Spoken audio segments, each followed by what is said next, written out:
आपको इंग्लिश के 1 2 3 4 चरण पढ़ाए थे।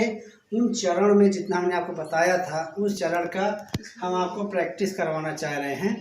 तो पहली चरण में हमने आपको ये बताया था कि का खा का आप सीख लीजिए, ABCD सीख लीजिए, इतना तो आप सीख ही सकते हैं घर से। फिर उसके बाद आप छोटी छोटी हिंदी से इंग्लिश बनाइए।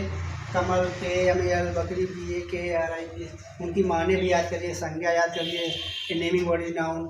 फिर हमने आपको टेंस में बताया था 3 तरह के टेंस होते हैं, प्रेजेंट, पास्ट, फ्यूचर। हर एक टेंस के 4 भाग होते हैं, indefinite, continuous, perfect, perfect continuous. तो प्रेजेंट इंडेफिनिट की पहचान हमने आपको बताई थी, ताती ते होती है और इसकी हेल्पिंग वर्ब डू डज होती है।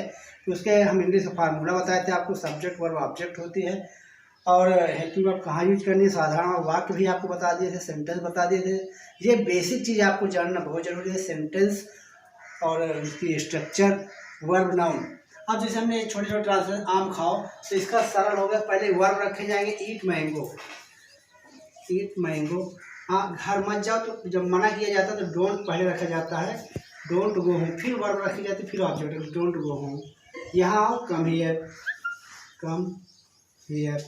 यह मेरी किताब, तो पहले यह क्या होगी, दिस, फिर है कि इज, क्या है, मेरी किताब, दिस इज माई बुक। अगर तुम्हारी किताब, दैट, वह तुम्हारी किताब, दैट इज योर बुक। वह तुम्हारा खिलौना है, तो दैट इज योर बुक। अब यहाँ पर वह की अंग्रेजी देखिए, एक वह होता है दैट, जैसे कोई चीज़ है, वह चाक वह बोर्ड है, तो दैट इज ब्लैक बोर्ड। यह चाक है, दिस इज चाक, तो दिस दैट। अब जैसे कोई क्रिया है, वह खेलता है, तो ही प्ले, वह खेलती, तो शी प्ले। तो यहाँ पर वह को आप अच्छी तरह से वीडियो रोक के देख लीजिएगा।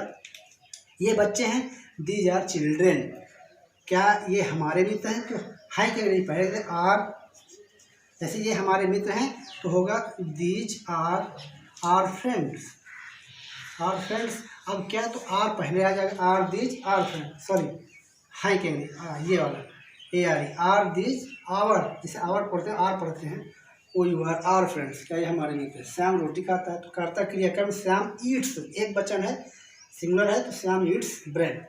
वह घर में नहीं खेलती, ये भी एक वचन है, सी डज नॉट प्ले। अब यहाँ पर यस नहीं लगेगा, आप सूत्र देख लीजिएगा।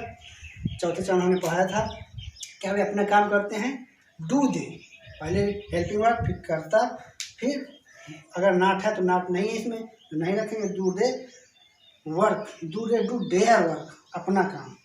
तुम रात में क्यों रोते हो, वाई, पहले WHY, फिर डू यू, फिर वर्ब होगा वीप, इसमें ऑब्जेक्ट नहीं है, वाई डू यू वीप, फिर कब रोते हो, रात में, why do you weep at night या इन नाइट।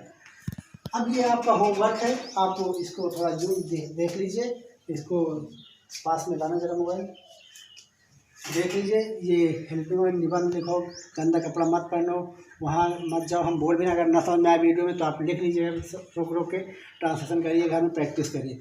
श्यामू घर में प्रतिदिन किताब पढ़ता है, रेहान आज क्यों नहीं सोता है, क्या तुम्हारे मित्र ईमानदार नहीं है, क्या 10 खिलाड़ी मैदान में खेलते हैं, वह अपने घर में क्या लिखती है, मोहित कुत्ते के साथ तालाब में नहाता है।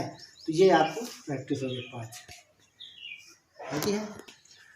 तो जैसे हमने आपको इंग्लिश का प्रैक्टिस वर्क दिया था, तो ये एक भारत के मैप का एक ग्राफ है, ढांचा है, कितने स्टेट है, कितने यूनियन टेरिटरी हैं, जैसे लेह लद्दाख कश्मीर को तोड़ के बनाया गया है, दिल्ली ये मतलब केंद्र शासित है, बाकी आपके राज्य हैं, इनको बनाने की प्रैक्टिस है, किसी के आधार पर नक्शा देखिए, ये नक्शा है इस तरह का आपका भारत का, जैसे बार बार आप देख के बनाइए, प्रैक्टिस कीजिए।